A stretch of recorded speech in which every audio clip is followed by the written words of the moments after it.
No Place Like Oz, Chapter 14. I hadn't even stepped all the way into the great hall the next morning when I was tackled. A ball of golden fur came flying right for me, knocking me backward into a carpeted floor of the hallway. A big, wet tongue licked my face. It only took me a short moment to figure out what was going on. "Lion!" I squealed, wrapping my arms around him, or at least as far around as they could go. "Is it really you?" "Who else would it be?" he asked in a low rumble, drawing back onto his haunches and licking his lips, gazing down on me kindly. The lion looked different than I remembered. He was bigger and wilder now, his yellow-brown mane tangled and matted. His arms and legs were powerful. When I'd first met him, the lion had been timid and frightened, startling at the slightest sound. Even after the wizard had given him the courage, he seemed as if he didn't quite know how to be brave. Now I could see he'd grown into it. "I can't believe it's really you," I said breathlessly, sitting up and blinking. "And not just me either," the lion replied. "Look who else is here to see you." At the long banquet table inside the great hall, another familiar face rose to his feet, grinning from ear to ear. The Tin Woodman stood and held out a rose. "My dear," he said, presenting the flower almost shyly, "I didn't think it was possible for my heart to get any bigger, but seeing you again, it feels about to burst." I just ran to him. I didn't bother taking the flower. I just flung myself against him, planting a kiss on his cheek. And if you didn't think Tin could blush, well, you should have seen his face at that moment.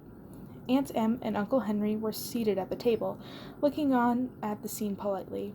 I was embarrassed to see that they were back in their tatty old clothes, and though Aunt Em's hair was still green, she and Henry both had combed their new do's back into as close as their normal styles as they could. I just couldn't accept any changes. Ozma had said we'd get them to come around, but I didn't see how we ever would. While Toto and the lion wrestled playfully at the marble floor, I joined everyone else at the table. "It's so nice to see old friends reunited," Ozma said, raising a champagne glass filled with something purple, in a toast. "Here's to Dorothy, beloved by all who meet her." "I think a certain wicked witch would disagree with you there," I said, but I clinked with everyone, even Em and Henry.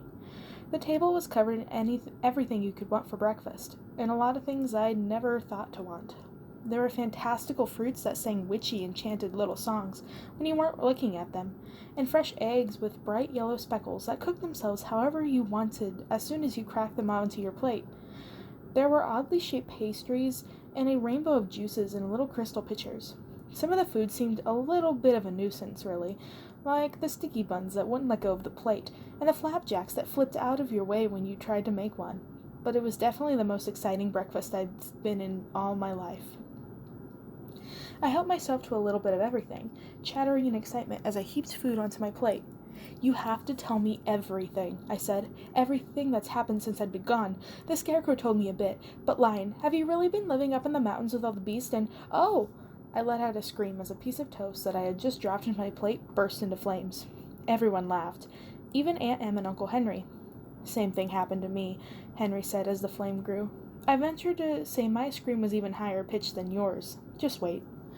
I waited, and when the flame burned out, a piping hot glazed donut was sitting on my plate. It practically melted in my mouth as I bit into it. "Tin Woodman," I asked, still chewing, "how is Winkie Country now that the Wicked Witch of the West is gone? Are the winged monkeys happy these days? I hope that you found yourself a lady to keep you company now that you have your new heart and all." The Tin Woodman's metal cheeks flushed with a glow even rosier than before. "I can't say that I have," he said, "but I've been very happy anyway." "Happier now that you're here, Dorothy," the Scarecrow said. "We all miss you." "We've all missed you," the lion said, finally turning his attention to those of us at the table. He picked Toto up in his jaws and carried him by the scruff of his neck over to me, dropping my panting dog in my lap. "And there's so much for you to see and do," the Tin Woodman said. "Oz had changed so much since you went away. With the witches killed and the wizard gone, it's a much happier place now. You won't believe your eyes when we visit Polychrome at the Rainbow Falls, and your aunt and uncle are going to love Sky Island." "Oh, I don't think so," Henry interrupted. I knew what was coming before the words were out. "We're not going to have time for sightseeing. We have to get back to Kansas just as soon as we're able to." I rolled my eyes openly and took a blueberry scone from a tray in the center of the table. As soon as it was in my hand, another one appeared on the tray to take its place. "Don't you and Em have anything better to do than bother us with more boring Kansas talk?" I asked with every bit of fake sweetness I can muster. Maybe there are some pig slop buckets in the garden you can haul around all day, or a field to plow." Henry's jaw dropped in surprise at my sudden rudeness. I have to admit, I was surprised at myself too. But I really didn't see why he had to keep picking on me like this when he could perfectly see how much it upset me. Still, I didn't want to embarrass anyone with another nasty argument. I decided to try something. I looked him square in the eye and focused on my shoes, feeling them grow warm. Using magic to control another human being wasn't anything that had even occurred to me when I had been practicing back in my room. Of course, I know it wasn't right, and I promised myself I wouldn't make a habit of it. But if I could use the power, I had to make my aunt and uncle see that staying in Oz was the only sensible choice for us. Well, wasn't that a case where we all got what we wanted? With every bit of confidence that I was doing the thing that was more than justified, I invited the magic in. With just a thought, I pulled it through my body and then directed it out at my uncle, imagining him saying the words I wanted to hear. "I think your aunt and I are going to take a walk," he muttered stiffly, just as if I had scripted it myself. Well, I hadn't I? After all, there's so much to see in this beautiful land, and I want to take in every single bit of it if it takes me all year. Aunt Em looked too surprised to question him when Henry pulled himself away from the banquet table and took her hand to get up. Without even saying goodbye, they walked mechanically out of the room. The Scarecrow and the Lion and the Tin Woodman were all staring at their backs, confused at what had happened. "Lovely to meet you," the Tin Woodman called after him. But they were already gone. Ozma was the only one not watching my aunt and uncle go. She was looking at me. "Dorothy," she said. I cut her off. "Thank goodness," I sighed. "Finally, we can have a real conversation without all their bothersome complaining." Ozma nodded slowly, her brows furrowing in concern. Frustration started to boil beneath my skin. She was just as bad as they were, in her own way. But she let the issue drop, for now at least, and silently took another dainty sip of her fizzy purple drink. I wasn't going to let her ruin my reunion with my best friends. My only friends, really. Actually, I wanted to jump for joy. I just had done magic. Real, live, actual magic. It hadn't been that difficult. I just imagined what I wanted Henry to do, and he'd done it. Like he was a marionette, and I was standing over him pulling the strings. If that was all it took, they would never be able to go back to Kansas. And imagine what else I could do. I knew suddenly that the shoes weren't just meant to get me back to Oz. They were meant to teach me things. To show me things what Ozma, the spoil sport, wouldn't. Now the Tin Woodman was waxing on about the beauty of Sky Islands, with its rivers of lemonade and its cloud mountains, and how he so wished we could all visit together.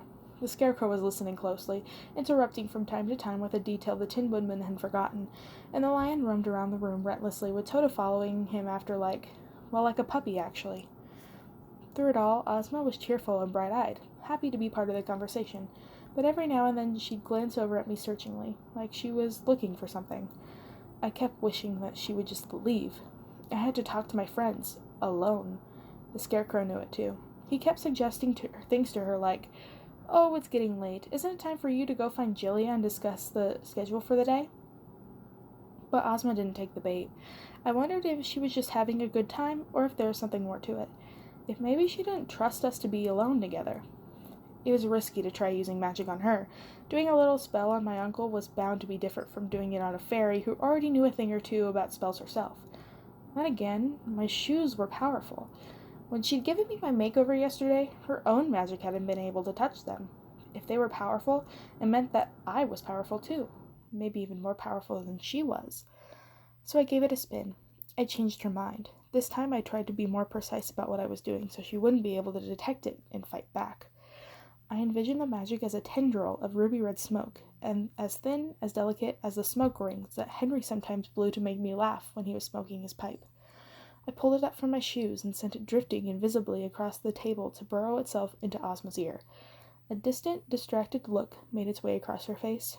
She looked as though she was trying to remember something. She said.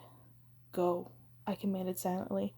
As soon as I thought the word, Ozma's expression resolved itself into one of a surprised realization. "Please excuse me," she said. "I think I left something in my chambers. Give me a few minutes." With that, she stood up, set her napkin down, and hurried out.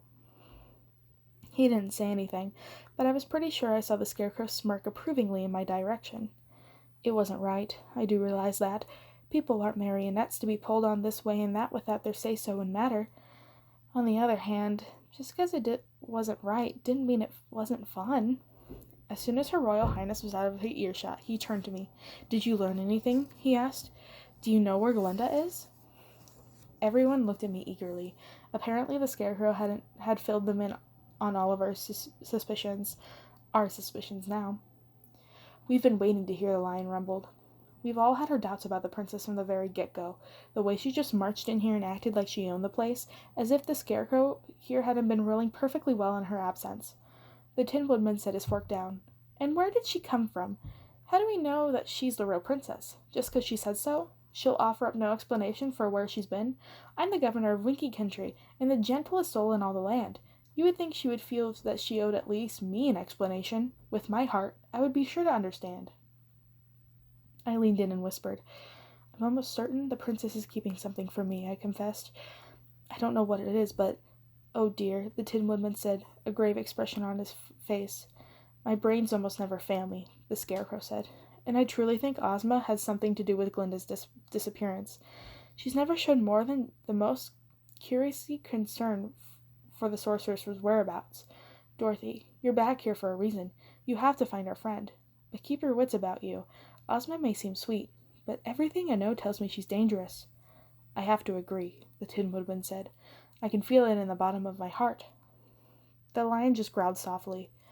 I knew they were all right, but I wasn't afraid of her. Suddenly, I wasn't afraid of anything. There was real power in my shoes. I could feel it. Every time I used them to cast a spell, I could feel myself getting better, stronger, and I wanted more. Why should I be afraid? She was the one who should be afraid of me.